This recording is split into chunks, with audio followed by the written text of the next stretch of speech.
we are running. So the first thing I learned when I went to the monastery was to learn how the mind works. Because once you know how the mind works, you can control it. And once you can control it, you can focus it. You can't focus or concentrate something you don't understand. When people say to me, life is too busy, I can't simplify, no, it's you don't want to. You have the choice. Nobody's holding a gun to your head saying, you have to associate with these people, you have to do these things. No, you choose to do them. People say this to me all the time. I hang around with entrepreneurs and other people that you and I have met. They've come up with Snapchat. You need to be on Snapchat. I'm like, I don't need to be on Snapchat. I don't care what comes up tomorrow, I'm not going to do it. Because I can't sustain it, right? That's going to take a little bit more of my energy each day. And I only have this much energy, and I need to divide it between all the people and things that I love. Right? Law of thermodynamics states you cannot create or destroy energy, but you can transfer it from one thing to another or transform it from one thing to another. So I can't create more energy, I only have this much. Because come 11 o'clock tonight, I'll be exhausted and ready to sleep. So I got this much, 100%. I need to know where I'm dividing. I always tell entrepreneurs to look at energy the same way they look at money. It's a finite resource that needs to be wisely managed, wisely reallocated, and wisely invested. The average person sleeps, what, 7 to 8 hours, to say, roughly. So we're awake for about 16 hours of the day. Let's just say on average we're practicing it 13 hours a day, 7 days a week distraction. And then you wonder why you're so good at it. That's the law of practice. The law of practice is that we become good at whatever it is we practice. Whether it's positive or negative, it doesn't matter. If you practice something over and over and over again, you become really good at it. And that's why people are so good at distraction, because it's what they practice. And then people say things like, technology are great distractors, right? Smartphones. Oh, I have this thing, so distracting, my smartphone. The internet.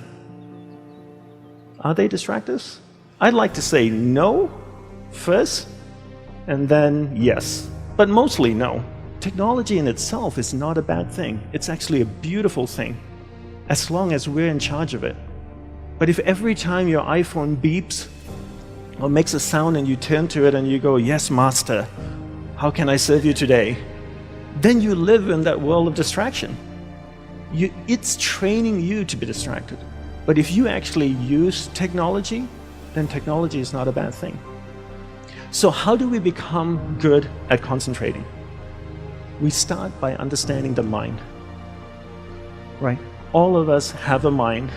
It's the most powerful tool in the world. It built a smartphone, it's put machines that drive itself on Mars. So the first thing I learned when I went to the monastery was to learn how the mind works.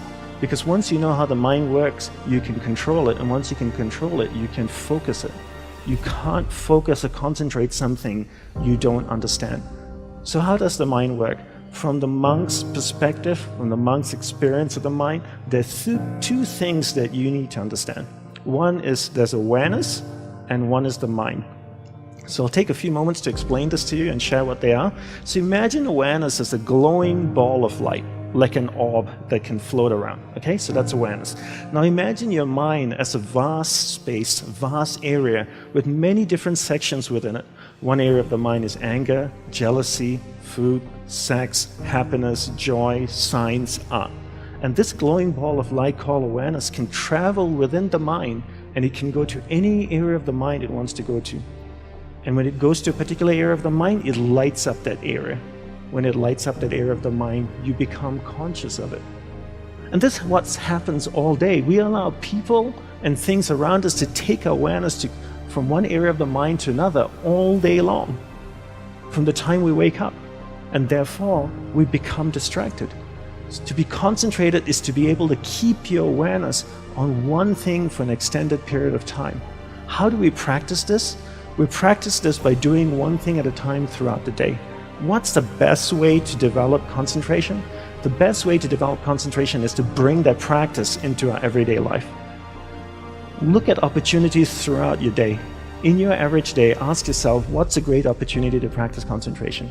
How many of you have a spouse or partner that you live with? Quite a few of you.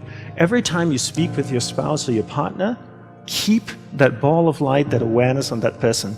It drifts away, bring it back. It drifts away, bring it back. The more you practice this, the more you become better at concentration.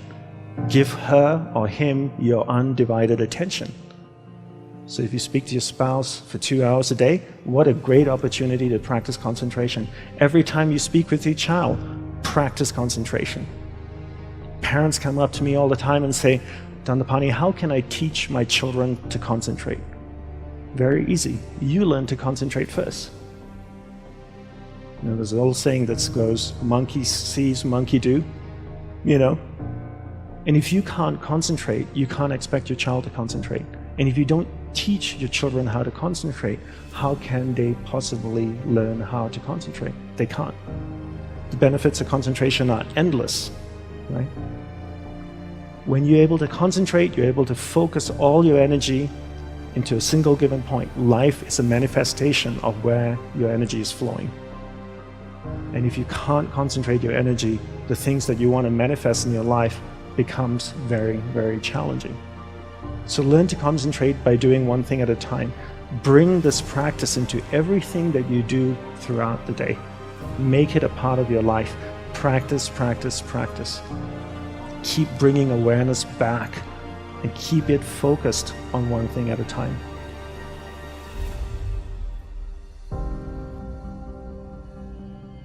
We are running out of time. What are you going to do with the time you have left? I say that if you don't reposition yourself, you could miss the best time in your life, in this season of life. Because we have got to change the way we think. We have got to change the way we function. We have got to change the way we deal with issues. And the reason that you have to begin to reposition the way you think and the way you function and the way you feel is that we many times are stuck between the lines of limited thinking and limited people and limited ideas and limited philosophies, and there's something creative down inside of you saying, let there